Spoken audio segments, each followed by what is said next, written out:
básicamente es lo que recoge ese plan director y las 8 líneas de trabajo, ¿no?, en las que queremos trabajar y ahondar en los próximos años para lograr que San Sebastián pueda seguir disfrutando los beneficios del turismo, pero lo haga de una forma sostenible.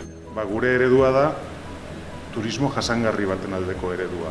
Hiria izaera aldatuko ez lukeen turismo bat lortzea, ez? Aberastasun bezala ekarpena izango ditzatekena, baina hiriarekin lasaitasunean eta normal elkarbizitzeko gai izango ditzatekena.